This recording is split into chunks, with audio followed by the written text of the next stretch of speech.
Assalamualaikum warahmatullahi wabarakatuh. Hai guys, saya Vita Dwi Anggraini Abidin dari Fakultas Hukum semester 6 Universitas Merdeka Pasuruan.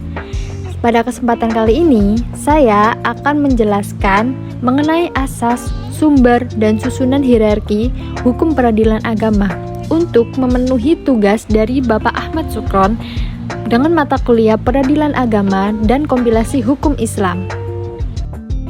Selanjutnya, adapun yang akan kita bahas, yaitu pertama, asas hukum peradilan agama, yang kedua, sumber hukum peradilan agama, dan yang ketiga, susunan hierarki di pengadilan agama.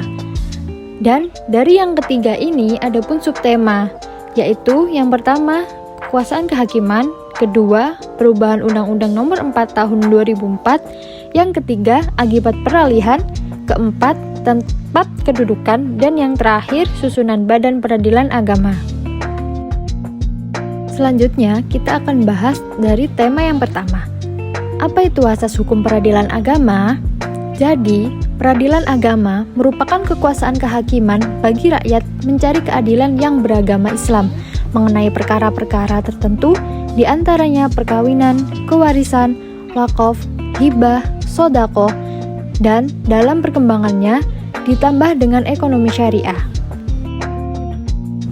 Menurut M. Yahya Harahap dan Taufik Hamami, asas hukum peradilan agama ada 9. Yang pertama, asas personalitas keislaman, yaitu mengenal asas personalitas keislaman telah diatur pada pasal 2 dan pasal 49 Undang-Undang Nomor 3 Tahun 2006 tentang peradilan agama dan rumusannya, yaitu kedua pasal tersebut diketahui bahwa pengadilan agama adalah pengadilan yang khusus untuk mengadili perkara masyarakat Indonesia yang beragama Islam pada perkara perdata tertentu. Dari kalimat perkara perdata tertentu ini dapat diketahui pula bahwasanya kewenangan absolut pengadilan agama ini tidak mencakup semua perkara perdata yang dihadapi oleh orang yang beragama Islam, namun terbatas pada perkara perdata tersebut tertentu yang telah ditentukan oleh Undang-Undang Nomor 3 Tahun 2006 tersebut. Perkara perdata tertentu itu telah diatur dalam pasal 49 Undang-Undang Nomor 3 Tahun 2006 sebagaimana yang telah tersebut diatur di atas. Selanjutnya yang kedua yaitu asas sederhana, cepat, dan biaya ringan. Maksudnya yaitu proses penyelesaian perkara tidak memakan jangka waktu yang lama, berbelit-belit hingga bertahun-tahun. Akan tetapi, juga tidak terlalu cepat sehingga putusan yang dijatuhkan terkesan tidak berwibawa dan akan lebih baik apabila penyelesaian perkara dilakukan dan akan lebih baik apabila penyelesaian dengan seksama, wajar, rasional, dan objektif, serta memberi kesempatan yang berimbang dan sepatutnya kepada para pihak yang berperkara untuk mengajukan jawaban, replik, duplik, serta saksi-saksi. Hal ini sesuai dengan asas audit et ceterum partem atau hakim haruslah mendengarkan para pihak secara seimbang sebelum menjatuhkan putusannya. Yang ketiga yaitu asas kebebasan. Maksud asas kebebasan adalah tidak boleh adanya pihak-pihak yang mencampuri dalam suatu penanganan perkara yang sedang ditangani oleh majelis hakim. Namun perlu dipahami juga bahwa asas kebebasan ini bukan berarti bebas sebebas-bebasnya, bukan kebebasan yang tanpa batas dan kebablasan. Bebas dalam asas ini diartikan bahwa para penegak hukum dalam menjalankan fungsinya bebas menerapkan hukum dalam hal menerapkan sumber hukum yang tepat dan benar serta relevan dengan peristiwa hukum yang sedang dihadapi. Penafsiran hukum dengan yang cara pendekatan penafsiran yang dibenarkan serta bebas untuk mencari dan menemukan hukum. Yang keempat, asas persidangan terbuka untuk umum. Asas persidangan terbuka untuk umum yaitu setiap pemeriksaan perkara yang berlangsung pada sidang pengadilan agama boleh diikuti oleh masyarakat yang berkehendak untuk menghadiri, menyaksikan, dan mendengarkan jalannya persidangan. Tidak boleh dilarang dan dihalangi. Tujuan dari asas ini agar dalam penyelesaian suatu perkara di pengadilan tidak terjadi kesewenang-wenangan dan pemeriksaan yang dilakukan dengan cara yang menyimpan dapat dari aturan hukum yang berlaku sehingga pemeriksaan suatu perkara dapat berjalan dengan fair trial atau pemeriksaan sidang yang fair. Selain itu, asas juga berdampak pada sisi edukasi, serta preventif bagi masyarakat yang menghadiri persidangan. Yang kelima yaitu asas wajib mendamaikan. Salah satu cara penyelesaian suatu sengketa yang baik adalah perdamaian, karena dalam hal ini tidak ada pihak yang dimenangkan ataupun pihak yang dikalahkan. Lain halnya bila suatu permasalahan yang diserahkan untuk diadili seadil-adilnya putusan, bagaimana juga dalam suatu putusan selalu ada pihak yang merasa dirugikan atau putusan tersebut dirugikan. Yang keenam, asas legalitas dan equality. Asas ini dapat disebut juga asas mengadili menurut hukum dan asas persamaan hak.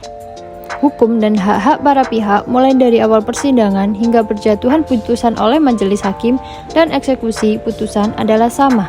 Asas mengadili menurut hukum sendiri berarti bahwa hakim sebagai satu organ pelaksana peradilan haruslah dalam penegakan hukum berpijak dan berlandaskan hukum.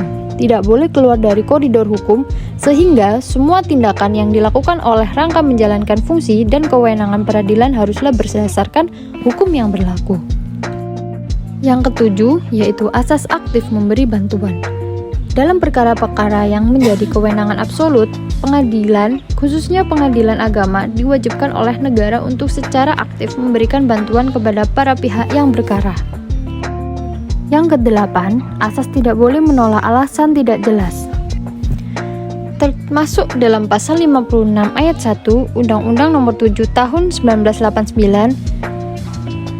Penerapan asas ini karena hakim sebagai organ pengadilan dianggap memahami hukum, pencari keadilan datang kepadanya untuk memohon keadilan.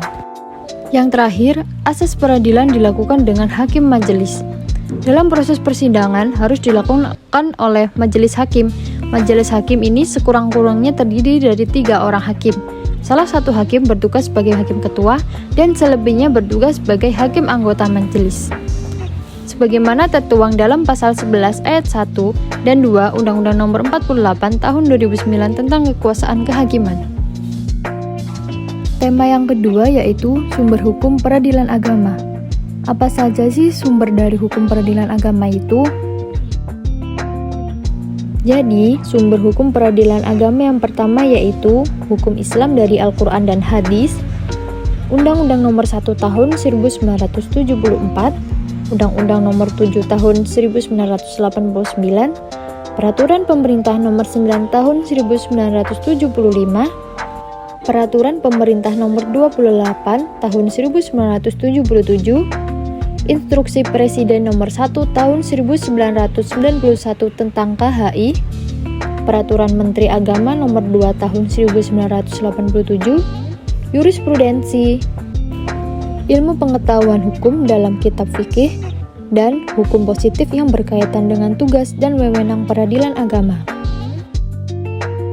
Tema yang ketiga yaitu susunan hierarki di pengadilan agama. Menurut pasal 9 ayat 1, susunan pengadilan agama terdiri dari pimpinan, hakim anggota, panitera, sekretaris, dan jurusita. Ayat kedua, susunan pengadilan tinggi agama terdiri dari pimpinan, hakim anggota, panitera, dan sekretaris.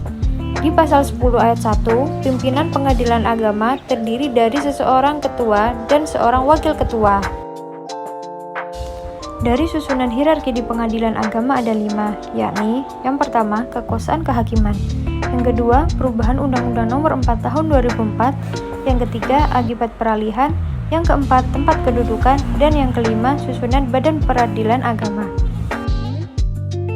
Subtema yang pertama, yakni kekuasaan kehakiman. Kekuasaan kehakiman adalah kekuasaan negara yang merdeka untuk menyelenggarakan peradilan guna menegakkan hukum dan keadilan berdasarkan Pancasila dan Undang-Undang Dasar Negara Republik Indonesia tahun 1945 demi terselenggaranya negara hukum Republik Indonesia yang terdiri dari kekuasaan kehakiman, Mahkamah Agung, Mahkamah Konstitusi, dan di bawahnya terdiri dari peradilan umum, peradilan agama, peradilan militer, dan peradilan tun. Subtema yang kedua merupakan perubahan yang terjadi dalam Undang-Undang Nomor 4 Tahun 2004. Pada tahun 1999, berdasarkan Undang-Undang Nomor 35 Tahun 1999, dilakukan tahap pengadilan organisasi atau pengalihan organisasi, administrasi, dan finansial di bawah kekuasaan MA dari di bawah kekuasaan Departemen Agama. Yang kedua, organisasi, administrasi, dan finansial Badan Peralihan Agama di bawah kekuasaan MA. Yang ketiga, pengalihan tersebut dilaksanakan paling lambat tanggal 30 Juni 2004. Subtema yang ketiga yaitu akibat peralihan. Ada 4 akibat peralihan. Yang pertama, semua pegawai Direktorat Pembinaan PA pada Depak menjadi pegawai Ditjen Badan PA pada MA. Yang kedua, pegawai PA dan PTA menjadi pegawai MA. Yang ketiga, semua pegawai yang menduduki jabatan struktural pada Direktorat Pembinaan PA Depak menduduki jabatan pada Ditjen Badan PA pada MA. Dan yang terakhir, semua aset milik atau barang inventaris di PA dan PTA beralih menjadi aset milik atau barang investasi MA. Subtema yang keempat yakni tempat dan kedudukan. Ada 3 tempat dan kedudukan. Yang pertama, pengadilan agama berkedudukan di ibu kota kabupaten atau kota yang daerah hukumnya meliputi wilayah kabupaten atau kota. Yang kedua, ada Mahkamah Agung berkedudukan di ibu kota negara, dan pengadilan tinggi agama berkedudukan di ibu kota provinsi yang daerah hukumnya meliputi wilayah provinsi. Subtema yang kelima yaitu susunan badan peralihan agama ada 3. Yang pertama, pengadilan tingkat pertama, yang kedua, peradilan tingkat banding, dan yang ketiga, pengadilan tingkat kasasi. Yang pertama ada pengadilan tingkat pertama. Pengadilan agama merupakan pengadilan tingkat pertama, dibentuk dengan keputusan presiden. Susunan PA terdiri dari pimpinan atau ketua dan wakil ketua, hakim anggota, panitera, sekretaris, jurusita, dan kewenangan PA yang meliputi memeriksa, memutus, menyelesaikan perkara di bidang perkawinan, waris, wasiat, hibah, wakaf, zakat, infak, sedekah, dan ekonomi syariah. Yang kedua yaitu pengadilan tingkat banding. Pengadilan tinggi agama merupakan pengadilan tingkat banding atau tingkat terakhir, dibentuk dengan undang-undang. Susunan PTA terdiri dari pimpinan atau ketua dan wakil ketua, hakim anggota atau hakim tinggi, panitera, dan sekretaris. Kewenangan PTA memeriksa, memutus, dan menyelesaikan perkara yang menjadi kewenangan PA di tingkat banding. Yang terakhir yaitu pengadilan tingkat kasasi. Mahkamah Agung merupakan pengadilan tingkat kasasi. Susunan MA terdiri dari pimpinan, yakni ketua, 2 wakil ketua, dan beberapa ketua muda, hakim anggota atau hakim agung, panitera, dan sekretaris. Kewenangan MA, Pasal 11 Ayat 2 Undang-Undang Nomor 4 Tahun 2004, mengadili pada tingkat kasasi terhadap putusan yang diberikan pada tingkat terakhir oleh pengadilan di semua lingkungan peradilan yang berada di MA, menguji peraturan perundang-undangan di bawah undang-undang terhadap undang-undang, dan kewenangan lainnya yang diberikan undang-undang. Baik, itulah asas sumber serta susunan hierarki hukum peradilan agama. Terima kasih sudah menyimak video ini. Mohon maaf jika banyak salah dan kurangnya. Terima kasih.